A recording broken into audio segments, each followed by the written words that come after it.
Hello दोस्तों, नमस्ते and सलाम सबको मेरी ओर से। क्या हाल है आप लोगों के? तो भाई, India versus Japan, of course yes, इसके बारे में बात करना तो बनता है दोस्तों, क्योंकि India versus Japan I think बहुत दिनों के बाद हमको देखने के लिए मिल रहा है in the senior women's category.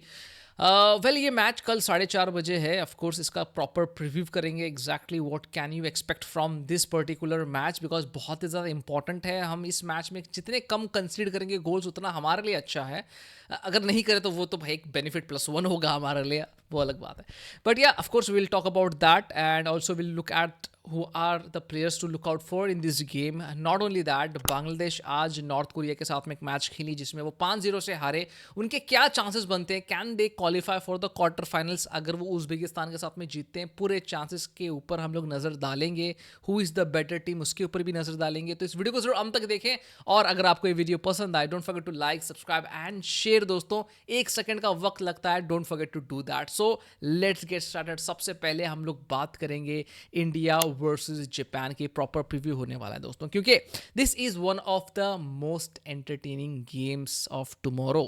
जी हाँ, इंडिया ने अपना campaign with a hard breaking 2-1 loss to Vietnam start किया था। एक लेट गोल कंसीड करने के बाद स्टॉपेज टाइम में ऑफ कोर्स थोड़ा सा मेंटालिटी में चेंजेस तो आए होंगे, बट आई होप हमारे जो कोच हैं अमेलिया वलवर्दे एंड हमारे जो वुमेंस टीम है, वो इस हार्ड ब्रेक को पीछे ही छोड़े भाई साहब। इसको आगे नहीं लेके जाना है, इसके जो पॉजिटिव्स थे वही आगे लेके जाना है, क्योंकि भाई एक चैलेंज जो अभी आने वाला वक्त में जापान का है, और वो बहुत ही ज़्यादा टफ होने वाला है for India. It's not going to be easy भाई। वी ऑल नो जापान जो है अपने पहले मैच में 2-0 की विक्ट्री के साथ में आ रही है ओवर चाइनीज टाइपाई, एंड उन्होंने दिखाया कि भाई वो एशिया के one of the strongest teams हैं, क्योंकि भाई उनके पास वर्ल्ड क्लास टेक्निकल एबिलिटी है, स्ट्रॉन्ग पोजीशन प्ले है, इनक्रेडिबल डेप्थ है। देखो, realistically Japan is the title contender भाई साहब। They are chasing the title, they want this continental title for themselves. Simple सी बात है, हमारे ग्रुप में आई है, ऑफ कोर्स हमारे लिए एक बहुत ही बड़ा टफ टेस्ट है। हर चीज़ हमको पता है, राइट?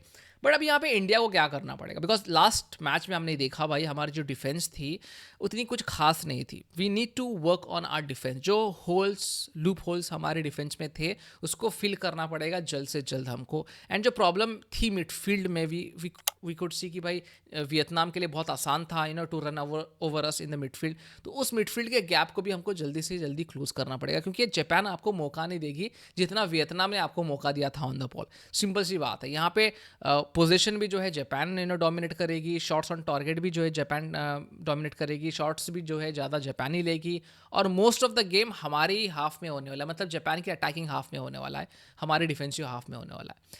तो यहाँ पे हमको फर्स्ट हाफ से ही ना टेम्पो को स्लो करना पड़ेगा दोस्तों, क्योंकि जापान जो है वो हाई टेम्पो से खेलती है, ट्रांजिशंस बहुत फास्ट होते हैं उनके। तो अगर हम लोग फर्स्ट हाफ में टेम्पो को स्लो करते हैं, ट्रांजिशन को रोकते हैं जापान के, तो सेकेंड हाफ में जो है श्योरली अगेन सेम सिनारियो होने वाला है। But I just want our team to concede less. देखो, मैं ये नहीं बोलूँ, मैं पागल नहीं हूँ भाई, मुझे पता है कि हम लोग कंसीड करेंगे अगेंस्ट जापान, बिकॉज जापान एक इलीट लेवल की टीम है। और जो लोग बोल रहे हैं कि भाई यार बहुत ओवर जाके भाई जापान के साथ में तो हम लोग अगर पार्क द बस करेंगे तो भाई हम लोग कंसिडर नहीं करेंगे, फलाना ढिमकाना, भाई इतना आसान नहीं है। आप उनके फुल बैक्स को देख लो, आप उनके विंगर्स को देख लो भाई साहब, आप उनके अटैकर्स को देख लो, तो आपको पता चल जाएगा किस लेवल की टीम के साथ में हम लोग खेल रहे हैं, किस लेवल की ये टीम है, क्या इनका अटैकिंग स्ट्रैटेजी होता है, कैसे ये लोग जो है हाई टेम्पो के साथ में स्ट्रैटेजिकली जो है अपने विंगर्स को इन्वर्ट करवाते हैं, और अपने फॉरवर्ड्स को जो है ईजी रन लगवाने के लिए यहाँ पे स्पेसिस बनाते हैं। तो सबसे इंपॉर्टेंट चीज़ हमारे लिए ये होगी कि हम जो है हमारे डिफेंस को कॉम्पैक्ट रखें, एक प्रॉपर शेप मेंटेन करके रखें, जो कि वियतनाम के गेम में नहीं दिखा था दोस्तों। हमने वियतनाम के गेम में हमारा डिफेंसिव शेप मेंटेन करके नहीं रखा था, थोड़ा सा हाईलाइन हम लोग खेल रहे थे, जबकि हमको पता था कि वियतनाम के पास में फास्ट विंगर्स हैं। तो ये गलती अगर हम लोग जापान के साथ में करते हैं तो भाई ये गलती जो है हमको बहुत भारी पड़ सकती है। तो आई जस्ट वॉन्ट कि हमारे ये जो जापान के साथ में मैच है इसमें स्कोर लाइन बहुत ही क्लोज रहे। अगर इस मैच में हम लोग 1-0 2-0 की स्कोर लाइन रखते हैं तो हमारे क्वार्टर फाइनल जाने के जो सपने हैं, हमारे जो क्वार्टर फाइनल जाने के जो इरादा है, वो थोड़ा सा यहाँ पे रियलिस्टिक हो जाएगा। क्योंकि देखो अगेन वो अभी चाइनीज टपाई के साथ में मैच खेल के वहाँ पे जो रिजल्ट होगा उसके ऊपर बहुत कुछ डिपेंड करता है, उस पर बहुत कुछ निर्भर करता है। बट यहाँ पे अगर आप एक पॉजिटिव आउटकम लेके जाते हो ना, तो आपका एक स्टेज सेट हो जाता है भाई साहब। इस मैच के ऊपर आप बिल्ड कर सकते हो अगर इस मैच से कुछ पॉजिटिव निकले तो, right. I am not expecting us to take the opportunities of counter attack in this game, because again I still feel it's going to be very very difficult against Japan. But अगर opportunity मिलती है, अगर if we score even 1 goals against Japan, which again is a distance dream, बहुत ही बढ़िया होने वाला हमारी team के लिए. बट मैं एक रियलिस्टिक यहाँ पे अप्रोच रखता हूँ, एक रियलिस्टिक प्रीव्यू में यहाँ पे आप लोगों के लिए बनाना चाहता हूँ. तो मेरा एक क्लियर कट यहाँ पे आपके सामने स्ट्रेट फॉरवर्ड यही है कि भाई जापान जो है इस मैच में जीत रही है, they are the favourite, simple सी बात है. बट अगर हम लोग जापान को कंटेंट करते हैं 2-0 से 1-0 से या फिर 2-1 ऐसा कुछ स्कोर रखते हैं, which again is very difficult, तो हमारे चांसेस बढ़ जाएंगे to go into the quarter finals. तो इसके ऊपर आपके क्या थॉट्स हैं? रियलिस्टिक थॉट्स शेयर करना भाई साहब, ठीक है ना, सपने वाले थॉट्स जो है शेयर मत करना. तो अभी आगे बढ़ते हैं और बात करते हैं ग्रुप बी की, जिसमें बांग्लादेश की सिचुएशन अभी थोड़ी सी डिफिकल्ट तो लग रही है, क्योंकि आज जो उनका नॉर्थ कोरिया के साथ में मैच था वो 5-0 से एंड हुआ. Before going into the chances and the situation of the group B, I just want to talk about today's game दोस्तों. तो आज का गेम जो है भाई, उनको पता है कि हमने पहले मैच में 2-0 से हारा है, हमारे जो मिस्टेक्स थे उसको यहाँ पे रिपीट नहीं करना था. But still I would say यार 44th मिनट तक जो है बांग्लादेश ने बहुत अच्छी तरीके से होल्ड करके रखा था नॉर्थ कोरिया को, बहुत अच्छे तरीके से. डिफेंस की बात कर लो, मिडफील्डर्स की बात कर लो, भाई एक प्रॉपर तरीके का हमको डिफेंसिव डिस्प्ले दिख रहा था, एक प्रॉपर तरीके का जब एक स्ट्रैटेजी लग रही थी from Peter Butler until the 44th minute. But 44th minute में जो चेंजेस आए ना भाई, देखो I am not going to blame Peter Butler over here, but मेरे को समझ में नहीं आया कि भाई वो मोमेंट में ये चेंजेस की ज़रूरत क्या थी.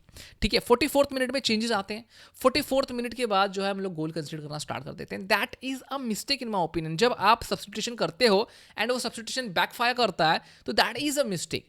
तो आई डोंट अंडरस्टैंड कि भाई एंड मोमेंट में ज़रूरत क्या थी कि आप सब्स्टिट्यूशन लाए.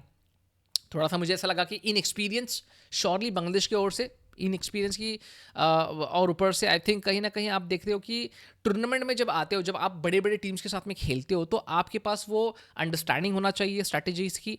मेरे को आज लगा कि भाई वो जो सब्स्टिट्यूशन हुआ ना, उसके बाद थोड़ा सा बांग्लादेश ना ऑफ द रोड चला गया भाई सर, थोड़ा सा डिरेल हो गया, मेरे को ऐसा फील हुआ. ठीक है, 5-0 भाई, 5-0 के साथ में उन्होंने आज नॉर्थ कोरिया के साथ में हारा है. I know North Korea has been a dominant side, Uzbekistan के साथ में भी उन्होंने बहुत डोमिनेट किया, आज भी उन्होंने डोमिनेट किया भाई साहब, कंट्रोल किया पोजीशन को, उन्होंने फार मोर चांसेस क्रिएट किए हैं. Bangladesh struggle to create even one shot on target, again no one was expecting, of course yes. तो भाई अभी गोल डिफरेंस है ना बांग्लादेश का, वो -7 हो चुका है दोस्तों, -7 हो चुका है, which means the path for the quarter finals kind of extremely यहाँ पे थोड़ा सा नैरो हो चुका है ना. बट लेट्स नॉट फॉरगेट कि यहाँ पे भाई आपके चांसेस बनते हैं, ऐसी बात नहीं है कि बनते नहीं है, क्योंकि आपको यहाँ पे और एक मैच खेलना बाकी है अगेंस्ट उज़्बेकिस्तान. तो एलिमिनेशन तो अभी तक हुआ नहीं है, आपको एक मैच खेलना अभी बाकी है. तो भाई क्वार्टर फाइनल का जो क्वालिफिकेशन सिनेरियो मैं आपको समझा दूँ. आपको पता है कि टॉप की जो 2 टीम्स हैं वो तो जाते ही जाते हैं आगे, जो बेस्ट 3rd टीम्स होंगे 2 टीम्स वो भी आगे जाएंगे. तो यहाँ पे भाई साहब अगर बांग्लादेश उज़्बेकिस्तान को हरा देती है इन द फाइनल मैच, तो भाई मज़ा आ जाएगा. फिर तो यहाँ पे ऑप्शन बन जाता है बांग्लादेश के लिए, सिंपल सी बात है, ठीक है ना. तो फिलहाल आप देखोगे, मैं जब कंपैरिजन करूंगा ये दोनों टीम का, आपको पता चल जाएगा. उज़्बेकिस्तान दोनों मैच अपने हरी है, 3-0 से पहले मैच में नॉर्थ कोरिया ने उनको हराया, और आज के मैच में चाइना ने 3-0 से हराया दोस्तों. तो उनका -6 का जीडी चल रहा है फिलहाल, और 0 पॉइंट्स ऑफ कोर्स येस. वहीं पे बांग्लादेश की बात करें तो पहले मैच में 2-0 से चाइना से हारे वो, एंड आज ये थोड़ा सा ना 5-0 वाला सिनारियो ना थोड़ा सा महंगा पड़ रहा है बांग्लादेश के ऊपर, क्योंकि उनका अभी जो जीडी है वो -7 का हो चुका है. तो टेक्निकली अगर हम लोग बात करें, स्टैटिस्टिकली हम लोग बात करें, तो Uzbekistan have performed slightly better, not in terms of position, not in terms of attack, not in terms of creativity, but in terms of considering less goals, defensive display की अगर हम लोग बात करें. बट वहीं अगर हम लोग नॉर्थ कोरिया हो, जापान हो, पोजीशन वाइज बात करें, अटैकिंग वाइज बात करें, तो वहाँ पे बांग्लादेश उज़्बेकिस्तान से बेहतर थी. तो इसके बिना पर ही बोल रहा हूँ दोस्तों, ठीक है. क्योंकि मैं अभी तक मैंने इस दोनों टीम को एक दूसरे के साथ में खेलते हुए नहीं देखा, तो मैं बस स्टैट्स के बिना पे ही बात कर सकता हूँ एंड अटैकिंग वाइज ही मैं बात कर सकता हूँ. तो बांग्लादेश और उज़्बेकिस्तान का जो ये फाइनल मैच होगा, ये बहुत कुछ डिसाइड करेगा भाई, एक क्लियरर पिक्चर देगा आपको. पहली बात मैं आपके सामने क्लियर कर दूँ, उज़्बेकिस्तान को हराना पड़ेगा बांग्लादेश को. Try to win, of course 1-0 से जीतो भाई, 2-1 से जीतो, सो दैट कि भाई बाकी के ग्रुप्स भी है ना, बाकी के ग्रुप्स भी है, वो भी घुसने का ट्राई करेंगे अंदर। तो आपकी जीडी पहले ही -7 पे चल रही है ना, अभी कंपैरेटिवली आप बेस्ट 2 में नहीं हो। तो अगर आप जीतते हो तो आपके पास पॉइंट्स आ जाएंगे, उसका उसका बेनिफिट आप उठा सकते हो। बट अगेन अपनी जीडी को कम से कम करने की कोशिश करें, सो दैट लास्ट मोमेंट में कोई हार्ट टेक ना मिले। बिकॉज हमारे साफ नेशन के साथ में क्या होता है, लास्ट मोमेंट पे ही हम लोग गोल कंसीडर कर देते हैं, लास्ट मोमेंट पे ही जो है दूसरे टीम्स हमको बाहर डाल देते हैं। तो ये जो है मांजरा नहीं होगा अगर आप 2-3 गोल स्कोर कर देते हो अगेंस्ट उज्बेकिस्तान, एक अच्छे मार्जिन के साथ में जीतते हो, तो एक बेहतर होगा, एक बेनिफिट ऑफ डाउट आपके हित में आएगा। तो यहाँ पे भाई 3 पॉइंट्स तो इंपॉर्टेंट है ही है, बट थोड़े से गोल्स भी आप स्कोर करोगे तो आपके लिए बेनिफिट होगा, आपके लिए इंपॉर्टेंट है। तो ये सब चीज़ें जो है भाई यहाँ पे समझने वाली बात है कि बांग्लादेश को लास्ट गेम में कैसे भी करके जीतना पड़ेगा, एंड इंडिया को जापान के साथ में जो है कम से कम गोल कंसीड करना पड़ेगा।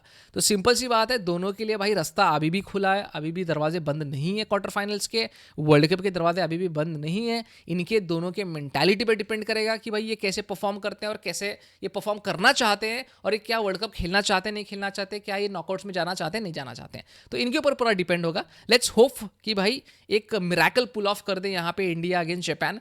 आई am not expecting a win, but something of a miracle जहाँ पे हमको प्राउड फील हो कि भाई यार इंडिया मस्त खेली है। एंड दूसरे जगह भाई ऑफकोर्स एक बांग्लादेश एंड उज्बेकिस्तान का अलग से प्रीव्यू करूंगा मैं, बट उस मैच में भी कुछ मजा आ जाए तो आई थिंक दोनों का चांस बनता है। And I really want this 2 teams so that साफ का नेशन ऊपर आए। तो व्हाट डू यू थिंक भाई, क्या बांग्लादेश एक मिरेकल पुल कर सकता है? बिकॉज -7 की जीडी है, एक मिरेकल ही लगेगा अभी यहाँ से आगे जाने के लिए। वहीं पे क्या इंडिया एंड जापान के गेम में लेस गोल्स हमको देखने के लिए मिलेंगे? Do let us know in the comment section. और अगर आपको ये एनालिसिस अच्छी लगी तो don't forget to follow us and also like and comment down below. मिलते हैं अगली वीडियो में। अंटिल देन जय हिंद एंड जय भारत।